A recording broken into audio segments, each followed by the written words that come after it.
children, how are you? I hope you all are doing good. Children, now we will read comprehension passages. Now read the following stories, passages, poems carefully. Then answer the questions given below them. Number 1, the power of non-violence. Non-violence, अहिंसा. हम किसी को मारते नहीं हैं, किसी को गलत नहीं कहते हैं, तो उसकी पावर क्या होती है देखिए. Doctor Arun Gandhi, grandson of Mahatma Gandhi and founder of the M.K. Gandhi Institute of Non-Violence, in his June 9 lecture at the University of Puerto Rico shared the following story. जो डॉक्टर अरुण गांधी हैं, जो महात्मा गांधी के ग्रैंडसन थे और फाउंडर थे M.K. Gandhi institute for non violence का. उनका जो लेक्चर हुआ था जो जून 9 में उनका जो लेक्चर हुआ था, उसमें उन्होंने देखो कौन सी स्टोरी शेयर करी है. I was 16 years old and living with my parents at the institute my grandfather had founded 18 miles outside Durban, South Africa, in the middle of the sugar plantation. We were deep in the country and had no neighbors, so my 2 sisters and I would always look forward to going to town to visit friends or to go to the movies. अब narrator यहाँ पे क्या narrate कर रहा है कि वो केवल उस समय 16 साल के थे जब वो अपने पेरेंट्स के साथ में इंस्टीट्यूट ऑफ जो इंस्टीट्यूट उन्होंने ओपन किया था नॉन वायलेंस के लिए, वहाँ पर वो रहते थे. तो वो जो है काफ़ी दूर जा कर के था. वहाँ से जो है उनकी सिस्टर और वो हमेशा कोशिश करते थे कि वो टाउन जा कर के अपने फ्रेंड्स को विज़िट करें और वहाँ जाके मूवीज़ को देखें. One day my father asked me to drive him to town for an all-day conference, and I jumped at the chance. Since I was going to town, my mother gave me a list of groceries she needed, and since I had all day in town, my father asked me to take care of several pending chores such as getting the car serviced. When I dropped my father off that morning, he said, I will meet you here at 5 p.m. and we will go home together. जब father ने उनको क्या बोला कि उनको जो है town में जाना है, वहाँ पे उनका कॉन्फ्रेंस है, तो उनको वहाँ छोड़ना है, तो ये सुन के जो है वो बहुत खुश हुए. अब जब वो टाउन जा रहे थे तो उनकी मदर ने उनको बहुत सारी लिस्ट दे दी थी कि क्या क्या सामान लेके आना है. जब फादर ने वहाँ पे ड्रॉप किया तो उन्होंने कहा कि मैं जो है अभी जा रहा हूँ और मैं यहाँ पे जो है ठीक 5 बजे हम दोबारा मिलेंगे और फिर साथ हम घर जाएंगे. After hurriedly completing my chores, I went straight to the nearest movie theater. I got so engrossed in a John Wayne double feature that I forgot the time. It was 5:30 before I remembered. By the time I ran to the garage and got the car and hurried to where my father was waiting for me. It was almost 6 o'clock. He anxiously asked me, "Why were you late?" I was so ashamed of telling him that I was watching a John Wayne Western movie that I said the car wasn't ready, so I had to wait, not realizing that he had already called the garage. When he caught me in the lie, he said, "There is something wrong in the way I brought you up that didn't give you the confidence to tell me the truth. In order to figure out where I went wrong with you, I am going to walk home 18 miles and think about it." अब क्या हुआ, जब उन्होंने अपना फटाफट से सामान सब खरीद लिया तो वो मूवी देखने चले गए. अब मूवी देखने के लिए गए तो वो टाइम भूल गए उस समय, और उस समय जो है 5:30 के बदले क्या हो गया था, 6 बज गया था. अब जो है फादर बहुत ज़्यादा उसके लिए वरीड थे कि वो कहाँ चला गया. जब फादर मिले तो उन्होंने फादर से झूठ कह दिया कि कार जो है ख़राब हो गई थी और वो तैयार नहीं थी, तो इसलिए मुझे वेट करना था. लेकिन वो झूठ कह रहे थे और उनका झूठ पकड़ा गया था. उन्होंने क्या कहा उसके बाद कि मैंने जो तुम्हारा ब्रॉटअप किया है वो इस ढंग से नहीं किया है कि तुम झूठ बोल सको, और तुम्हें झूठ बोलने का कॉन्फिडेंस तुम्हारे पास नहीं है. तो अब in order to figure out कि गलती कहाँ पर हुई थी, the narrator was going to walk home 18 miles and was thinking about all that. So dressed in his suit and dress shoes, he began to walk home in the dark on mostly unpaved until roads. I couldn't leave him, so for 5.5 hours I drove behind him, watching my father go through this agony for a stupid lie that I uttered. अब उस झूठ के लिए जो है father पैदल जा रहे थे तो उससे वो बर्दाश्त नहीं हो रहा था. I decided then and there that I was never going to lie again. I often think about that episode and wonder if he had punished me the way we punish our children, whether I would have learnt a lesson at all. I don't think so. I would have suffered the punishment and gone on doing the same thing. But this single non-violence action was so powerful that it still is as if it happened yesterday.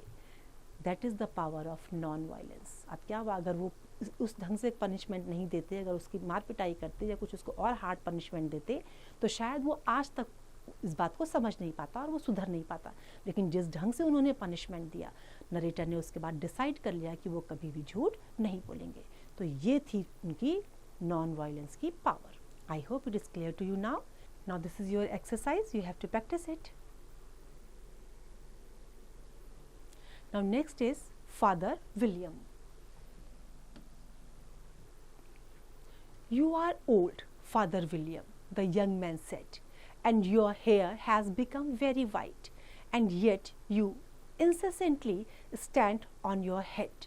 Do you think at your age it is right?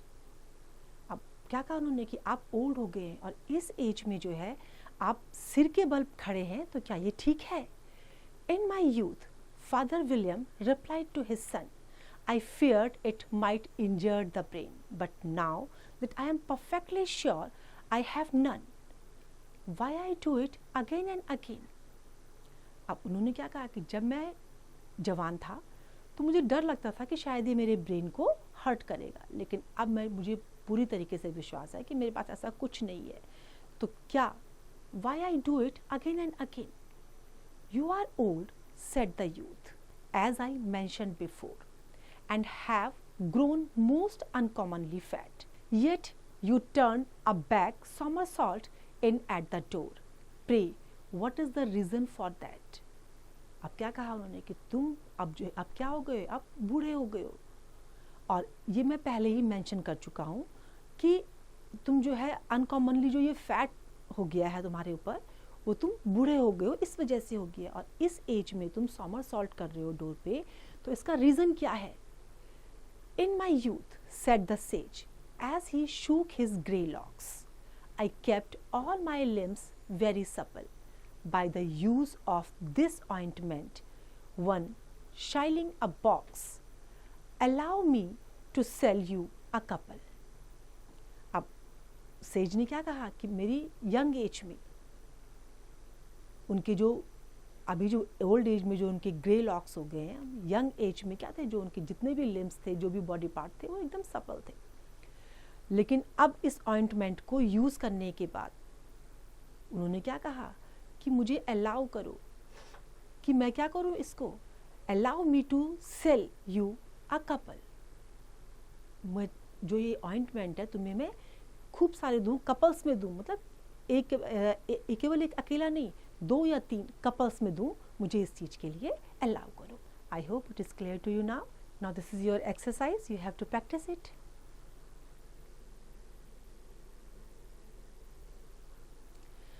Now third is greedy Augustus Gloop. Greedy means लालची. Mr. Willy Wonka took the children and their parents into the chocolate room of his factory. It was a beautiful valley at the bottom of which was a great brown river of rich, warm, creamy chocolate. There was a waterfall which crashed down, churning and mixing the chocolate.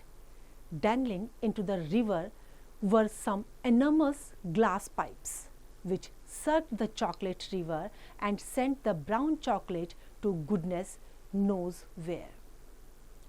जो mister Willy Wonka थे, उन्होंने क्या करा, कुछ बच्चों को और उनके पेरेंट्स को चॉकलेट रूम में लेके गए. जब उन्होंने वहाँ देखा तो वहाँ बहुत ही सुंदर सी वैली थी जिसमें great brown river rich chocolate का था, वहाँ क्रीमी चॉकलेट थी. और वहाँ पर क्या था, एक वाटरफॉल था जो नीचे की तरफ को जा रहा था और जो चॉकलेट था उसको वो मिक्स कर रहा था। तो वहाँ जा कर के उन्होंने क्या देखा कि वहाँ पर जो है एक बड़ा ह्यूज ग्लास पाइप था जो क्या कर रहा था, सारे चॉकलेट रिवर को सक कर रहा था और उसके बाद क्या कर रहा था, क्या भेज रहा था, वो ब्राउन चॉकलेट को किसको भेज रहा था, जो अच्छा, जिसमें अच्छाई है उस चीज़ को। लेकिन कहाँ, जहाँ उसको पता था कि जहाँ इसके लिए बेटरमेंट है, जहाँ इसके लिए अच्छा हो सकता है, उसको वो वहाँ सारा भेज रहा था।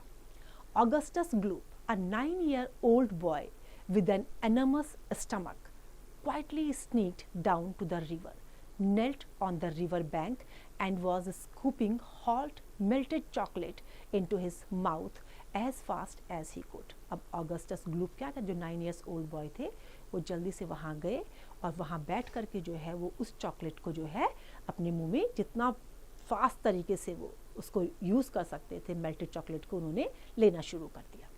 ओह no, please don't do that, cried out mister Wonka. His mother and father called to him to stop, but Augustus was deaf to everything except his enormous stomach. He was now lying full length on the ground with his head fat out over the river, lapping up the chocolate like a dog. लेकिन Augustus क्या था, जब उसको रोका गया तो वो उसने किसी की बात नहीं सुनी, वो इतना लालची था कि वो उसको पीता चला गया। Suddenly there was a shake and then a splash, and into the river went Augustus Gloop, and in 1 second he had disappeared into the brown surface. क्या हुआ, तुरंत उसी समय जो है कुछ चिल्लाने की आवाज़ आई, कुछ स्प्लैशेस हुए वहाँ रिवर के, और उसके बाद जो है जो अगस्टस थे वो डिसअपियर हो गए। और कहाँ डिसअपियर हुए, उस ब्राउन सरफेस में जहाँ वो चॉकलेट थी। Save him, screamed Mrs. Gloop. He will drown. He can't swim. अब मिसेस ग्लूप जो है डर गई, उन्होंने कहा उसको तैरना तो आता नहीं है, उसको बचाओ किसी तरीके से, नहीं तो ये मर जाएगा, ये डूब जाएगा। But Augustus was being sucked closer and closer towards the mouth of one of the great glass pipes hanging in the river. अब जो वहाँ ग्रेट ग्लास पाइप जो रिवर में लटका हुआ था, ऑगस्टस क्या हुआ, बहुत तेजी से जो है उसकी तरफ को सक हो रहा था। Then all at once he was pulled under the surface and then into the mouth of the pipe. Finally वो कहाँ पे चला गया, पाइप के माउथ पे चला गया। The crowd on the bank waited breathlessly to see where he would come out. There he goes, somebody shouted, pointing upwards, and sure enough Augustus Gloop could be clearly seen shooting up through the pipe head first. अब सब उसको देख रहे थे कि कहाँ से कैसे आएगा बाहर, जब वो पाइप से सब अंदर की तरफ को उसको सक किया जा रहा था। और उससे क्या हो रहा था कि कुछ जो, एंड श्योर एनफ अगस्टस ग्लूप, जो अगस्टस ग्लूप था वो क्लियरली कहाँ दिखाई दे रहा था, he was shooting up through the pipe head first. और जब लोग ये देख रहे थे कि वो कहाँ से निकलेगा, तो लोगों ने क्या देखा, क्लियर साफ दिखाई दे रहा था कि वो जो पाइप के थ्रू से जो है उसको ऊपर शूट किया जा रहा था। Oh dear, said Charlie Bucket, he is going to stick. By golly, he has stuck. It's his stomach that's done it, said Mr. Gloop. अब सब डर गए थे, क्या कहा कि ये सब उसके स्टमक के, उसके पेट की वजह से है जो ये सब देखने को मिला है। The chocolate swished around the boy in the pipe, and they could see it pushing up against him in a solid mass. Woof! Up shot Augustus like a bullet in the barrel of a gun. जो Augustus था वो pipe से उसको ऊपर किस तरीके से फेंका जा रहा था, जैसे कि बुलेट ऊपर को आती है। He is disappeared, yelled Mrs. Gloop. Keep calm, cried Mr. Wonka. There is no danger whatsoever. Augustus has gone on a little journey. That's all. A most interesting little journey, but he will come out of it just fine. You wait and see. लेकिन क्या कहा उन्होंने कि तुम चिंता मत करो, वो केवल एक जर्नी पे गया है, वो जल्दी ही वहाँ से वापस आ जाएगा। तो देखा बच्चों आपने, लालच का फल कितना बुरा होता है। अगर हम लालच करते हैं तो उससे क्या होता है, हम मुसीबत में फंस जाते हैं। I hope it is clear to you now. This is your exercise, you have to practice it.